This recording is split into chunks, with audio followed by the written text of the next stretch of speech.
What's good, y'all? Elvis here. With my content, I'll be trying to keep it positive for the most part. And this, I would still consider this kind of positive in a roundabout way. So 2023 is wrapping up, and I've been doing a lot of reflecting about this year as a whole. And I can say with complete certainty, on paper, worst year of my life, hands down. There's a lot of things that I wanted to do that I got done, which was beautiful. But 2023 put me in the blender, bro. I have never, ever struggled as hard as I struggled this year. Just so you have a frame of reference. My childhood was not great. I had to pull a lot more weight than my parents. I'm what they called a parentified child. Like, from a young age, I had adult responsibilities. There's a period of time where I was technically homeless. There's been many seasons of my life where I had to get it out the mud for me because nobody else was going to get it for me. While that's something I would never wish on my worst enemy, it's some shit that I appreciate because it built the dog in me. I'm not worried about the same shit most people are worried about because I know bare minimum, like regardless of what the situation is, I'm going to survive. Proud of the growth I made and all that shit. But this year humbled me on a crazy level, on another level, bro. People I'm closest to know a few months ago, I moved out my crib and basically give all my shit away. When I say all my shit, I mean literally outside of the shit I use for content and barbering, my car and some bougie beanbags I bought, I gave literally everything else I own away. I rationalized it like, oh, you know, I had to pivot for this and that. And of course, it did help with that. But realistically, I was depressed the majority of this year. And I gave all my shit away because I was pretty confident I was going to kill myself. And that was a real humbling period of time for me because everything I've ever wanted to do, I've done. And then I got to a point where I was trying to like look for new things to do. You know what I'm saying? I promise whatever game you're playing is, what the world calls success really doesn't count. You're fighting the same demons at every dollar amount. It does not fucking matter if the world gives you accolades and props about this, and that. If the people that you feel like should love you don't. Everything that you're working towards will become normal. Your current expectations will become your future limitations. It got to a point where it's like my birthday. Like people are blowing up my phone, congratulating me and this and that. And I'm sitting here legitimately debating, do I want to cut the shit off here at 26 even?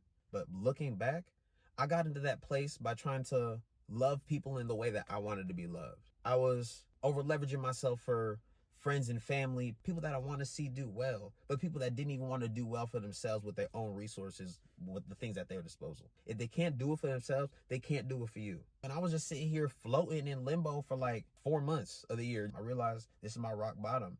I knew I wasn't actively going to be the one to do it, but I knew for sure if I was in a point where I had to fight for my life, I was not going to try in that fight. I was waiting around looking for a reason to not do it for real. Reason to live. Maybe come to terms with a lot of my demons. Like I was using so many things to avoid dealing with myself. Whether it was women, weed, or work, there was always something I was using to distract that feeling of being inadequate. The feeling of something is missing from the path that I'm on. And essentially I got to a point where I realized I had outgrown what I considered my purpose in all these other previous seasons. The world didn't have color, food didn't have taste. I became blind and deaf to the blessings around me. But I'm realizing every struggle is spiritual exercise. God don't care about our comfort. God's here for us to grow. Life isn't about being comfortable, it's about the climb. None of these worldly things are my possessions. I can't take this shit with me. Like if I lose something, it's not mine, I'm giving it back. But basically losing and giving up all the things that I work for opened up my vision. It showed me what was really worth the work, what was worth the grind. It wasn't to live here and have this quality of life. It's to connect with God. And people get turned off when I talk about God. I really don't care how most of y'all feel. I legitimately think that everybody believes in God. We just call it different things. Someone might limit, let's say, God to science. You know what I'm saying? That's the dialect of understanding that makes sense for him. Some people dress him as the universe, you know what I'm saying? But either way, we all have God essence. We all come from source. That's what connects us. On a personal level, I had to refine and reconnect with God. And that allowed me to connect even deeper to the God in other people. But ultimately we're God essence, but we're in human vessels. And I realize now where I was messing up was I was rationalizing, over leveraging myself because I saw the God in people, but I ignored the human vessel that they're in.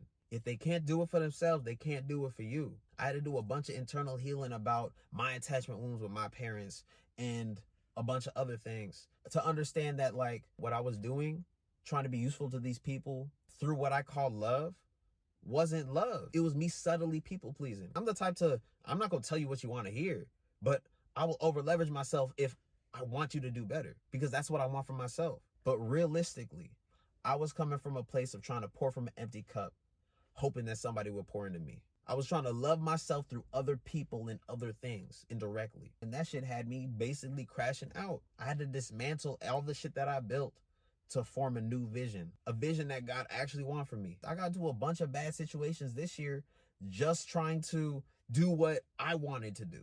I wanted to see this person do well, so I was like, okay, I'm going to be the one that does it. Completely ignoring that they have just as much agency in their life, more agency in their life than I do for them. But I wanted to be the one to do it. God was telling me, no, grow yourself, grow your capacity, grow your vision so you can provide more for everybody. God don't want us to pour from empty cups.